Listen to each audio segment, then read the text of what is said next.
46 ম্যাচে প্রায় 100 জন ক্রিকেটার খেলেছেন, তবুও এবারের বিপিএলে সাব্বিরের রেকর্ডটা অক্ষত আছে।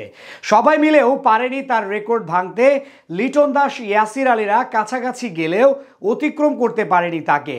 ফাইনাল শেষে এখনও সাব্বিরই আছেন সবার শীর্ষে। বিপিএলে সাব্বির রহমানের গড়া সেই একক রেকর্ড নিয়ে বাকিটা জানবো রিপোর্টে। শেষ হয়েছে 11তম বাংলাদেশ প্রিমিয়ার লিগ ফাইনালে চিটাগাং কিংসকে হারিয়ে টানা দ্বিতীয় শিরোপা উঠেছে বরিশালের ঘরে। তবে টুর্নামেন্টে দলগতভাবে ব্যর্থ হলেও ব্যক্তিগতভাবে দারুণ সময় কাটিয়েছেন সাব্বির রহমান। ব্যাট হাতে মনে রাখার মতোই একটা মৌসুম পার করেছেন জাতীয় দলের এক সময়কার এই পাওয়ার হিটার, আর সেখানেই গড়েছেন বিশেষ এক রেকর্ড। সাব্বিরের যেই রেকর্ডটা অক্ষত রয়ে গেছে টুর্নামেন্ট শেষেও। অপার সম্ভাবনার এক নাম ছিলেন তিনি।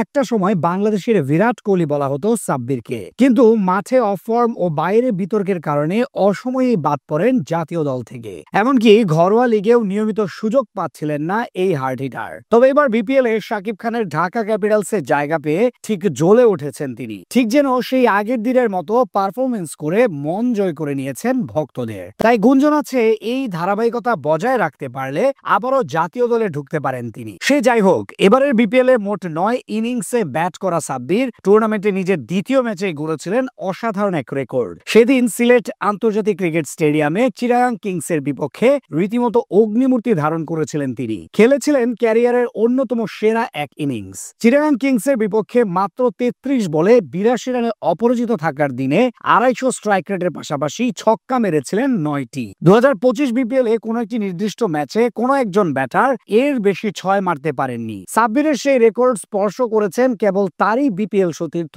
লিটন কুমার দাস। দুর্বার রাজশাহীর বিপক্ষে ক্যারিয়ার সেরা ইনিংস খেলার দিনে তার ব্যাট থেকে আসে 9টি ছক্কা। সেই ম্যাচে মাত্র 55 বলে 125 রানের দানবীয় ইনিংস খেলে অপরাজিত ছিলেন লিটন। এছাড়া টুর্নামেন্টের প্রথম ম্যাচেই 94 রানের ইনিংস খেলেছিলেন ইয়াসির আলী রাব্বি। সেদিন তিনি লিটন ও সাব্বিরের চেয়ে একটি কম মোট 8টি ছক্কা মেরেছেন। একইভাবে তানজিদ তামিম ও নাইম শেখের কাছ থেকেও এক ইনিংসে 8টির বেশি ওভার বাউন্ডারি আসেনি। সেখান থেকে দেখা যায় টুর্নামেন্ট শেষেও সাব্বির রহমানের সেই 9 ছক্কার রেকর্ড কেউ অতিক্রম করতে পারেননি। টুর্নামেন্টে 9 ইনিংসে প্রায় 35 গড় ও 160 স্ট্রাইক রেটে করেছেন 189 রান। এছাড়া 18টি ছক্কা এসেছে তার ব্যাট থেকে।